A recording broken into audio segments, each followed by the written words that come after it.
Okay, today it's a meat case, and what I'm doing today is I'm going to change the dryer filter. Now this looks like the original dryer filter from when this was installed in '01. So it's, what's that, 13 years old. Now here's the problem that I have. I mean, a lot of people like brazed in or soldered in dryer filters, but for refrigeration systems, I just don't. The oil in the compressor starts out as a base, and in time it turns to an acid. And this has to remove the acid, and this is a small one. It's only 8 cubic inch in 083. And it needs to be changed every so often. Every couple of years is good. It's, even though that the sight glass shows that it's green here, light green anyhow, which means that it's doesn't have any moisture in it, and that's a good thing. But it still has to remove the acids and the waxes from the refrigeration system. If you don't get those waxes out of there, they plug up the expansion valve and cause that to malfunction or work very inefficiently. And the acids, the motor windings, the wires, are coated with varnish. And that acid will eat through the varnish, and then you have a burnout. And you can smell the burnout, and you can use an acid test kit if you want. But generally, if you smell it, you know it's a burnout. And you got to change the dryer filter. Now when it's brazed in like this, look, it hasn't been changed in 13 years because it's brazed in. And here's the pain in the butt. I got to bring a vacuum pump, a torch, my tool pouch, copper tubing, vacuum hoses, all my solder equipment, spare refrigerant up here, gauges, the Hillmore brazing rod, dryer filter, just to change it. Now, if it was a flared one,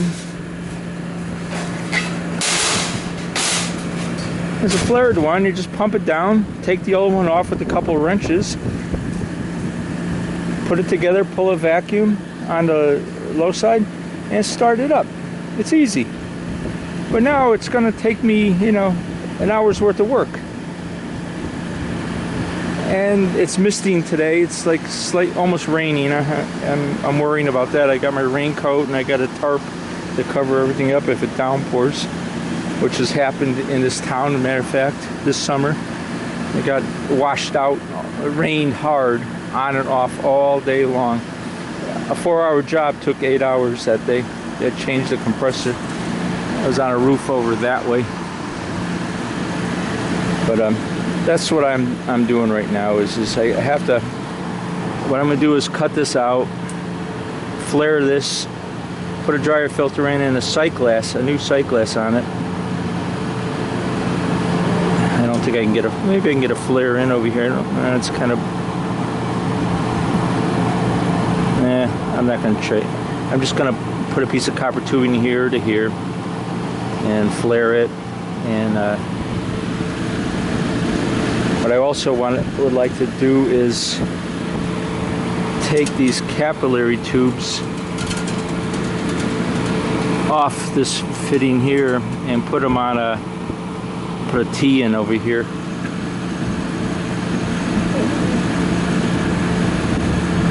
Well, that's what I'm doing today.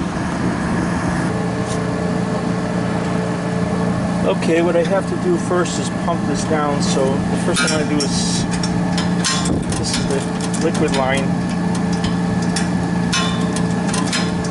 service valve. It's called a king valve. I was taught that coming off the receiver tank, this valve here is called a king valve. People tend to, any service valve, people tend to call all of them king valves, but I was told that this was the king valve right there. Okay, nice and tight all the way in. That way refrigerant won't get past this point. Now the compressor will pump and it'll suck all the refrigerant from here all the way down through the case, all the way back up into the compressor, and then I can shut this front seat disc over here. What I'm going to have to do is fold this in.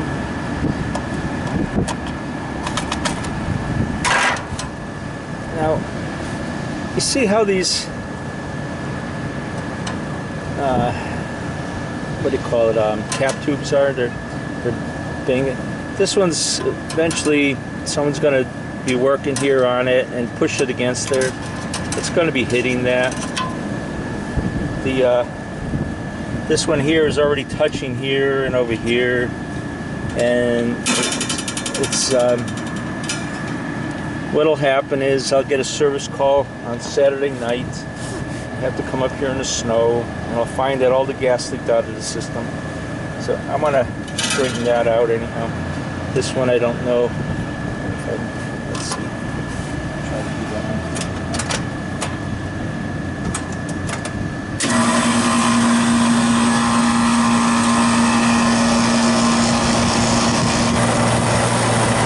Now I'm pumping it down, and you'll see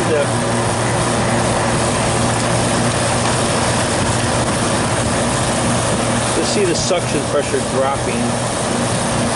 It'll drop to a certain point, and this control will shut the compressor off.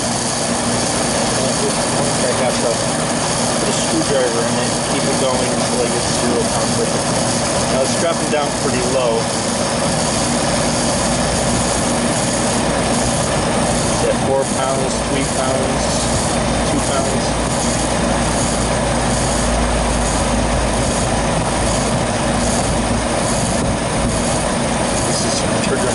It's at 0. It should have shut off by now. Okay, there we go. Setting pretty low on this. 0 cut out and 6 pounds cut in, and it's because on the roof here it's very cold. Somebody set it at 6 pounds in the past because it probably didn't come on in the winter time. It probably was shut off.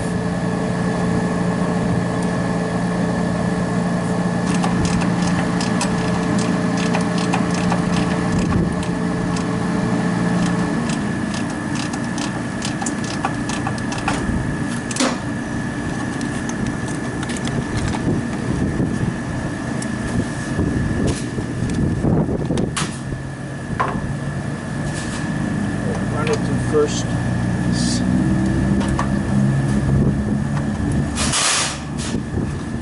I like to use leak lock on my connections. So I'm going to unravel this.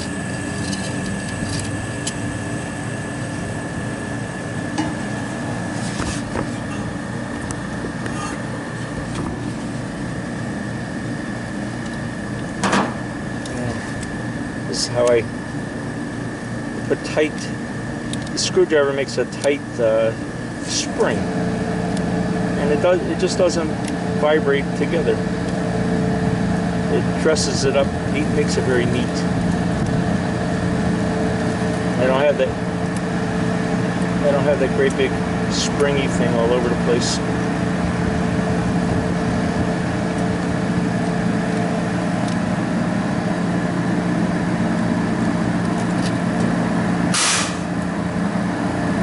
See, that's how neat that is.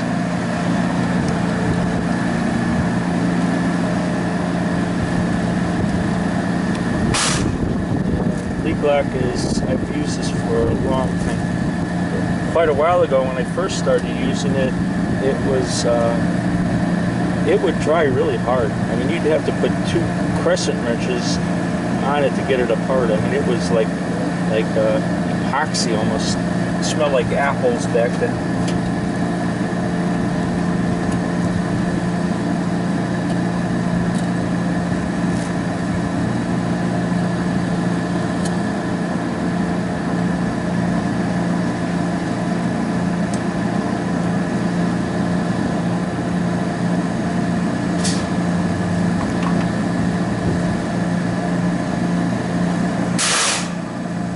Now,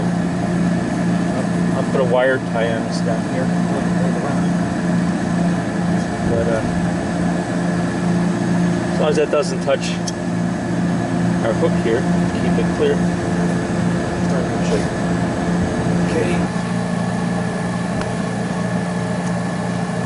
Okay, what's important is to vent the system so it's closed off from here all the way back. And it's closed off here, so all the refrigerant's pumped into the compressor, the condenser, and mainly the receiver tank up to here. And when you do something like this, you got to vent, open this line up to let any pressure out, so that when you're soldering or brazing, it doesn't, if there's pressure in there, it'll push it up. I have to do this one, yeah.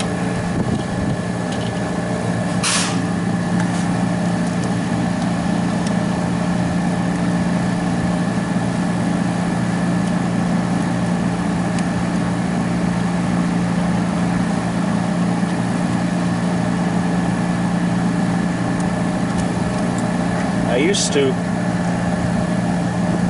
make a tight circle like this and put a bead of silicone, a little caterpillar of silicone right across it to keep it from vibrating together. The old semi-hermetic compressors in compressor rooms really vibrated a lot.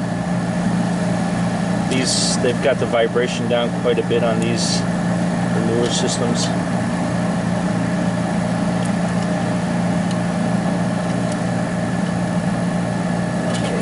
Out of the way for now. Let's see, turn the power off. This would have been live, and I could have accidentally shorted that. Get out of the way. Get some sandpaper over here.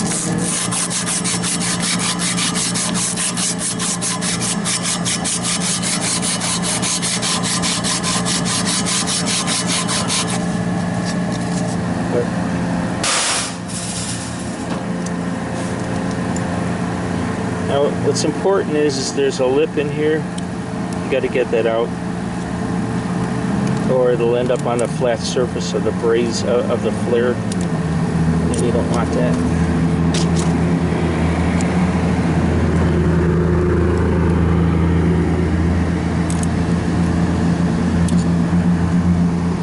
I don't know if you can see that, but that's cool. I don't know how many times I've done that. Is forgot to put the flare nut on there and flared it and had to cut it off.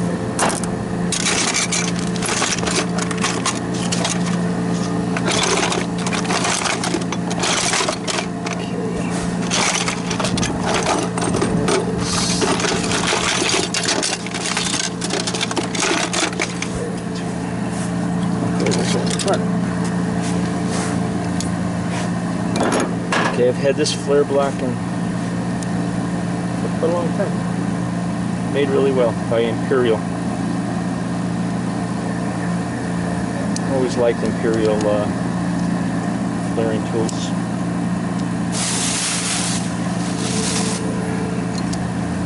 Pipe cutters. They always made excellent equipment. Okay. Oh, good to get it in the right hole. That one. And you want it sticking up a little bit, not much.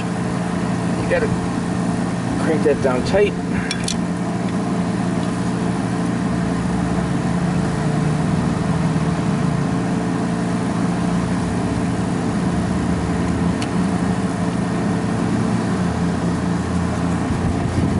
They make pre-made flares with flare nut and a little piece of copper.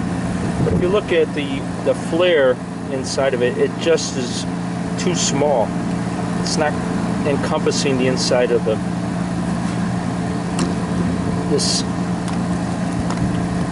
this is the portion that the flare has to seat against.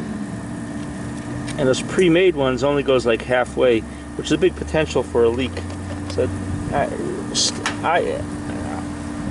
really stay away from those pre-made soldered in ones. If you can see that. But we're gonna check it.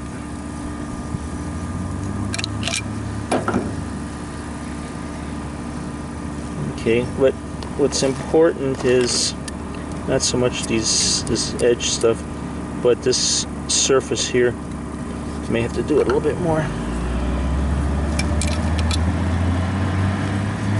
We want it to look like a bugle.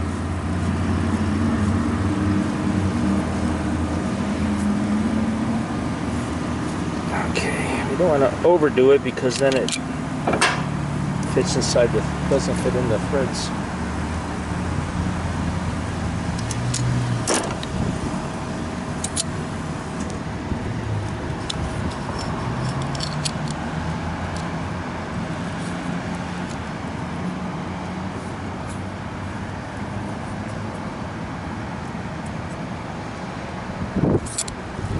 Yeah, it fits right inside the threads, so that's fairly okay.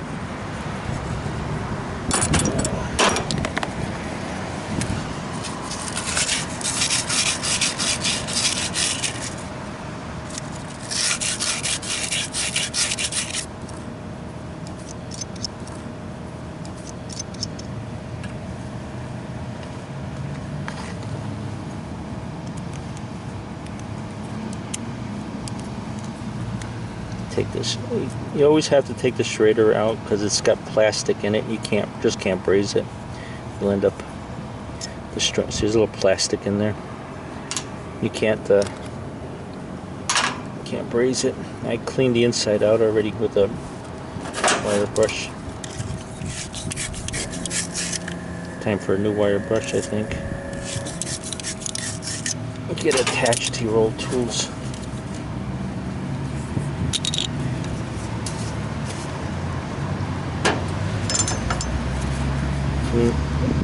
I cleaned this, but from the pipe cutter, got a little mess.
Okay, this is for, I'm going to put this pressure control on it. Let's see.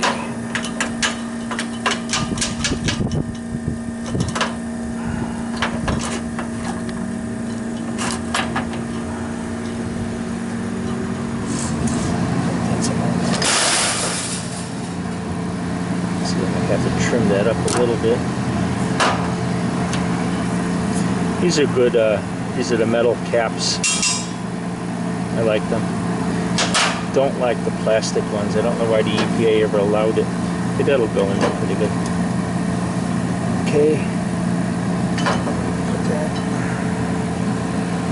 Face it that way a little bit. That's good. Now, lucky for me,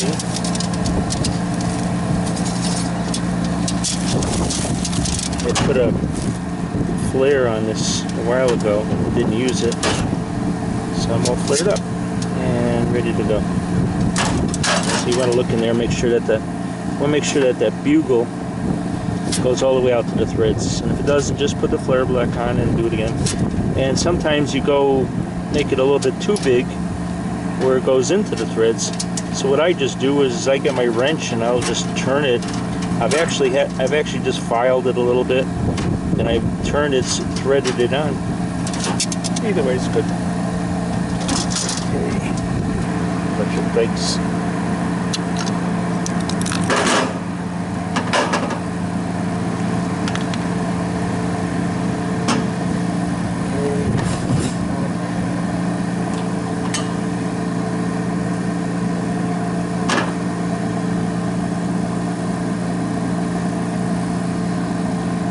Leak lock is good.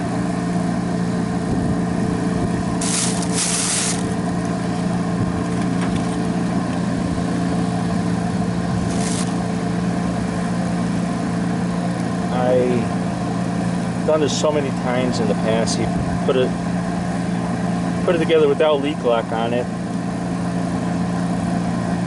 and you have a leak there. All the gas leaks out. A week later, you're up here filling the thing up again. You know, it costs you money. You have to do it for free. But what I do is I use Teflon tape and leak lock, so I have a double seal on it. It's redundant, but it's just don't have leaks then, and it costs you less money in the long run. And both the little bit of leak lock and a little bit of tape is insignificant in cost. Okay, tomorrow it's supposed to get pretty windy. And this is what you don't want to lose. You don't want to lose the little red cap to the leak lock.